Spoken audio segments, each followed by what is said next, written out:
ವಿಚಾರಕ್ಕೆ ಸಂಬಂಧಪಟ್ಟಂತೆ ಮಂಡ್ಯದ ಉಸ್ತುವಾರಿ ಸಚಿವರು ಕೂಡ ಆಗಿರುವಂತಹ ಚಲುವರಾಯಸ್ವಾಮಿ ಅವರು ಸ್ಟೇಟ್ಮೆಂಟ್ ಅನ್ನು ಕೊಟ್ಟಿದ್ದಾರೆ. ಅವರು ಒಪ್ಕೊಳ್ತಾ ಇದ್ದಾರೆ ಅಲ್ಲಿ ಮೇಜರ್ ಸಮಸ್ಯೆಗಳಿದೆ, ಮೇಜರ್ ಆಗಿ ಸರ್ಜರಿ ಆಗಬೇಕು ಅಂತೆಲ್ಲ ಅವ್ರು ಹೇಳಿದ್ದಾರೆ. ತುಂಬಾ ಸಮಸ್ಯೆ ಇದೆ. ಸದ್ಯದಲ್ಲೇ ನಾನು ಮಂತ್ರಿಗಳನ್ನ ನಾನು ಇಬ್ಬರು ಸೇರಿ ಒಂದು ಮೀಟಿಂಗ್ ಮಾಡಬೇಕು ಅಂತ ಹೇಳಿದ್ದೀನಿ. ನಮ್ಮ DC ಅವರಿಗೆ ಅಲ್ಲೆಲ್ಲ ಏನೇನು ಪ್ರಾಬ್ಲಮ್ ಇದೆ ಅಂತ ಪಟ್ಟಿ ಮಾಡಿಸಿದ್ದೀನಿ. ಸೊ ಈ ತಿಂಗಳ ಒಳಗಡೆ ಮೆಡಿಕಲ್ ಎಜುಕೇಷನ್ ಮಿನಿಸ್ಟರ್ ಜೊತೆ ನಾನು ಶಾಸಕರೆಲ್ಲ ಒಂದು ಮೀಟಿಂಗ್ ಮಾಡ್ತೀನಿ. ಪೂರ್ಣ ಪ್ರಮಾಣದ ಸಮಸ್ಯೆ ಇದೆ, ಮೇಜರ್ ಸರ್ಜರಿ ಆಗಬೇಕು, ಅದನ್ನು ಮೀಟಿಂಗ್ ಮಾಡಿ ಅಲ್ಲಿ ಕೂತ್ಕೊಂಡಾಗ ತೀರ್ಮಾನ ಮಾಡ್ತೀವಿ. ಅದನ್ನು ಸರಿಪಡಿಸ್ಬೇಕಾಗಿರೋದು ನಮ್ಮ ಜವಾಬ್ದಾರಿ, ಮಾಡ್ತೀವಿ.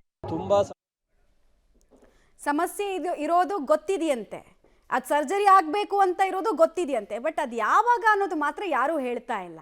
ಈಗ ಇವ್ರುಗಳೇ ಸಮಸ್ಯೆ ಇದೆ ಹೌದು ಅಂತ ಹೇಳ್ಬಿಟ್ಟು ಅಸಹಾಯಕತೆಯನ್ನು ವ್ಯಕ್ತಪಡಿಸಿದ್ರೆ ಇನ್ಯಾರ ಹತ್ರ ಜನರ ಹತ್ರ ಸೊಲ್ಯೂಷನ್ ಸಿಗುತ್ತೆ?